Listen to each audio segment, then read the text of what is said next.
What if I told you that the age of 65 as a retirement age is a completely arbitrary number? No data behind it, no science behind it, just pulled out of thin air. Kind of reminds me of the 6-foot rule that we all bought back in the great sickness of 2020. So, yes, you are hanging out with Popsie Guy, and you've come here for a little bit of wisdom, experience, encouragement, and humor. I just want to share with you, if you're thinking about retiring at age 65, here are 3 reasons why you might want to reconsider. The first is 65 is an arbitrary number. There's no data, there's no science behind it. Let me give you the history. Back in 1889, Chancellor of Germany at that time was implementing the first state pension system. And he actually said age 70. Here are 2 reasons, age 70. One is, back in 1889 in Germany, as it was the Industrial Revolution for the whole world, people worked in factories. And Germany needed more people to stay at work in their factories. So the incentive was the pension system. The incentive was you make it to 70, you're going to get your pension. You know what the life expectancy was in 1889 in Germany? It's anywhere between 45 and 50 years. Yeah, sounds familiar, right? But it wasn't until 1916 that that rule was amended, for obvious reasons. And 65 was the number that they chose. And that's the number that has been sticking around ever since. Matter of fact, in 1935, when Social Security here in the United States was developed, 65 was the number for no other reason then. That's the number everybody thought. There was no actuarial science behind it. There was no data to support it. Matter of fact, the life expectancy back then in 1935 was 61 years. Obviously, if you live beyond that, you'll have some time to live. But knowing that if you were born in 1935, the life expectancy was 61, and the Social Security retirement age is 65, it's a big Ponzi scheme. I mentioned it before and I'll say it again. If only Bernie Madoff had learned how to do what the Social Security Administration and the United States government does, it'd still be making money. But I digress. So again, 65 is arbitrary. Many pensions, many Social Security recipients, pensioners and Social Security recipients, wait until that time to retire because we've had it beat in our heads all these years. That's the number we should go out at, without any question. Systems are designed around it, and that's what we do. So the first reason to reconsider going out at 65 is it's just an arbitrary number. The next 2 reasons I'll share with you, I kind of support non-financial. This is really what I want to make sure you understand. These are non-financial considerations. Everybody's finances are different. They're like fingerprints and snowflakes. You can't find 2 that are the exact same. So when it comes time to make that decision, don't just rely on the number of 65. Otherwise, you could be making the wrong decision. So the second reason, and it kind of dovetails with what a famous philosopher once said. He said, life moves pretty fast. If you don't slow down and enjoy it, you might miss it. A famous philosopher was Ferris Bueller. And it's a philosophy that I hope you live by, because we all know people who have not made it as long as you and I have made it, and wish that they could have the option that we have. Whether or not to use age 65 as a retirement age, they didn't even make it that long. And I've never been, I don't know about you, but I've never been to a funeral where the guest of honor pops the lid of the coffin, sits up and goes, darn, I wish I spent more time at work, and lays back down. It doesn't work that way. Life moves pretty fast. If you don't slow down, it's good, you're gonna miss it. So is 65 the hard and fast number in your life? Re-examine. Again, non-financial. This is my problem. I got to vent to you. You know, having spent years as a certified financial planner, doing lots and lots of retirement plans, all we did was spend time talking about money. Now, don't get me wrong. Money, you need money, right?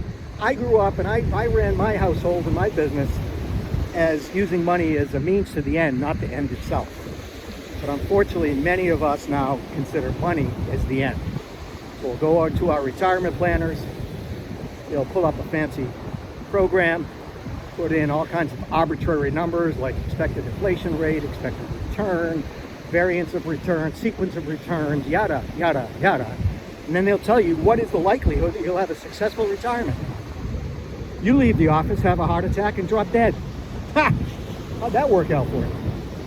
That's what I'm afraid of. I'm afraid that too many people put all of their hopes and dreams in a retirement age that, number one, is completely arbitrary. And number two, you don't know whether or not you're going to have enough money. So again, this is not a financial discussion, but I can guarantee you, you will never have enough money. So there are two types of people that I've dealt with in my career. Those that don't have enough money and those that have a ton of money. And guess what? They both still worry. Oh yeah, you may think the guy with the couple that has lots of money and no worries in the world, guess what keeps them up at night? Not whether or not they can pay the bills, whether or not they're going to lose that money. They spend hours tossing and turning thinking about how to protect what they've accumulated, how to pass it on, how to do this, how to do that, without enjoying the time they have, let alone not knowing whether there's any time left for them to have. So I just want to make sure you understand that you'll always worry about money. Not everybody here. I don't worry about money. You know why? It's a tool. It's not the means to the end. It's not the end itself. It's a means to the end. So think about what Ferris said. Life moves pretty fast. If you're in a situation like my wife and I are in, we have grandkids, we're still relatively young, we're in our early 60s, we can get down on the floor and play with them, we can roll with them, we can tickle them till they cry, we can pick them up and throw them. You know, in a few years, my hips and shoulders are already telling me, at 62, enjoy it. It's not going to last forever. Because maybe at 65, 66, 67, whatever the number is, you won't even be able to get out of the car, let alone throw the ball. So Ferris, the philosopher, life moves pretty fast. If you don't stop to enjoy it, you may miss it. And the third reason that you may want to reconsider retirement at age 65 comes from another famous philosopher. You're looking at him, Popsie guy, because I created one of my favorites. It's a Popsieism. When you leave the house, you're either going to make money or spend money. Think about that for a minute. Yeah, you could find extenuating circumstances where you're just going out to check the mail. Don't get literal on me. Just want you to understand that your whole working life, you left the house to go make money. Tell me it's true. And then when you weren't making money, you left the house, you're going to spend money. Right? Fill in the blank. Shopping. Bringing kids to activities they had to pay for.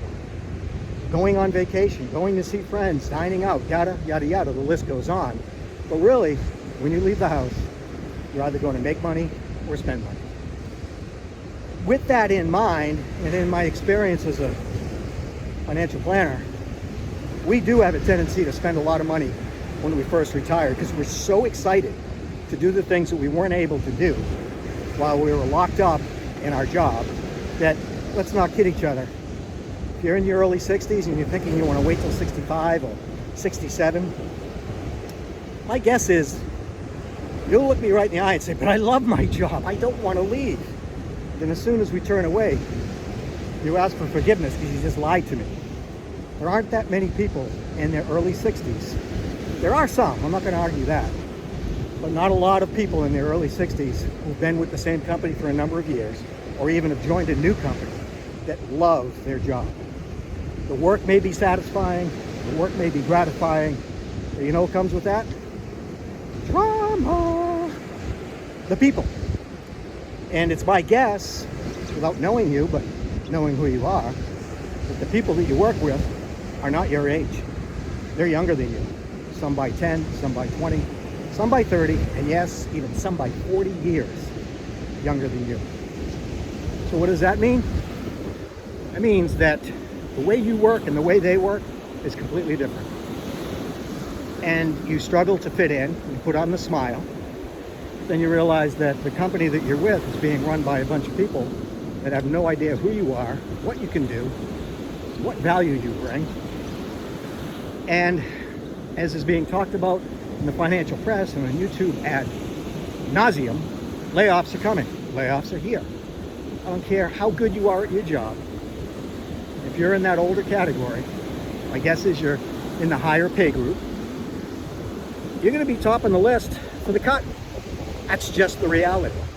So if you're planning on waiting till 65 or 67 and you're 62 or 63 years old now, and there's rumors going on in your company that layoffs are coming, be prepared, you're next. So what does that have to do with a Popsie?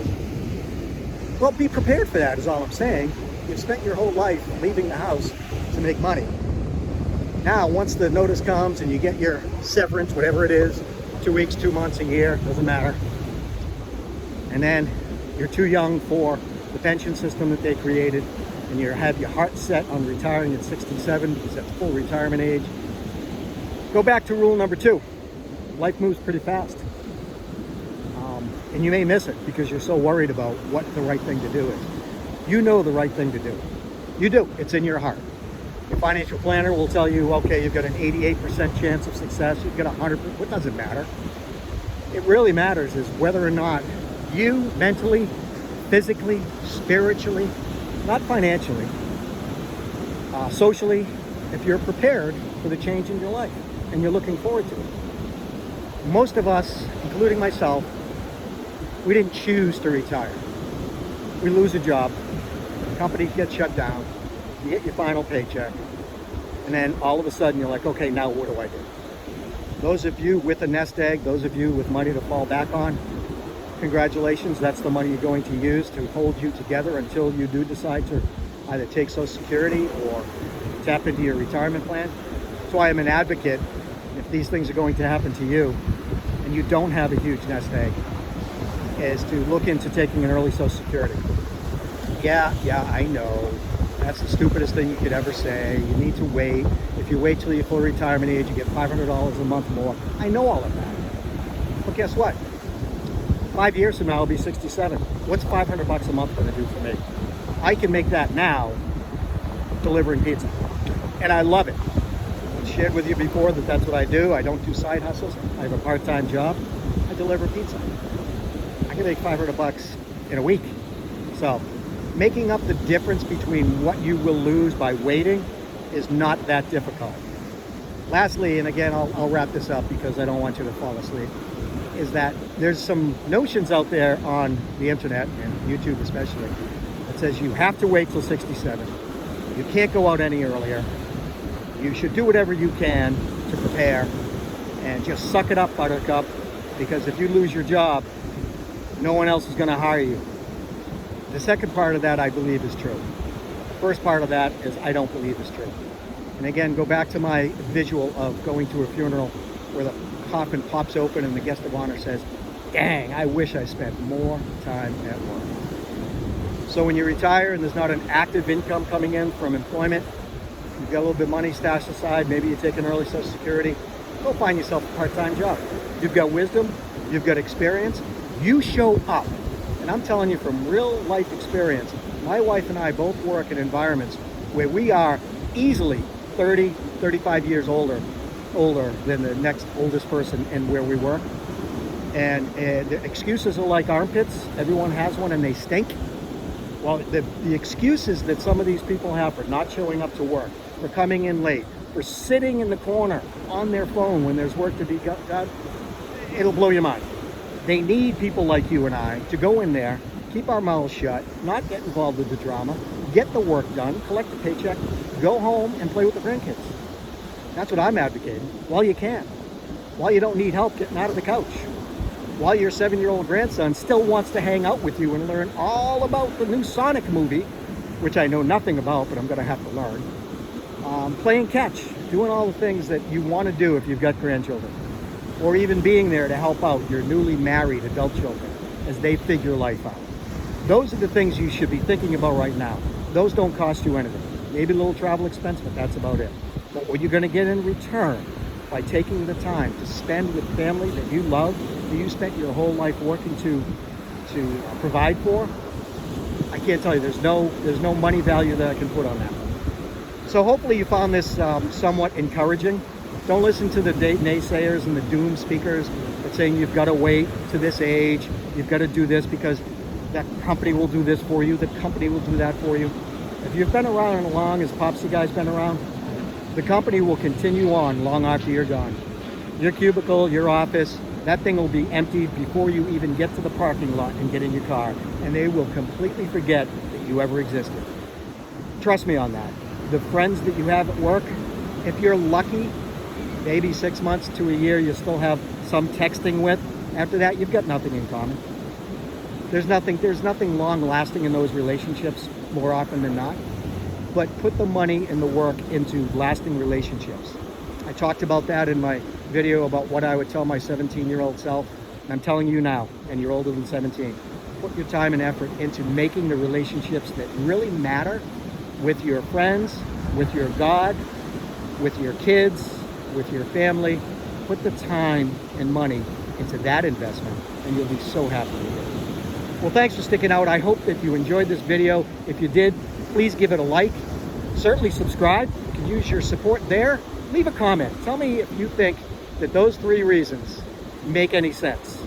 And if not, tell me why I'm wrong, because I'd love to chat with you. You guys have been awesome in the comment section. It's just been wonderful building this community. I look forward to things that you're going to share with me at the end of this video. And until the next time, you've been hanging out with Popsie Guy, and we'll see you on the next one. Bye-bye.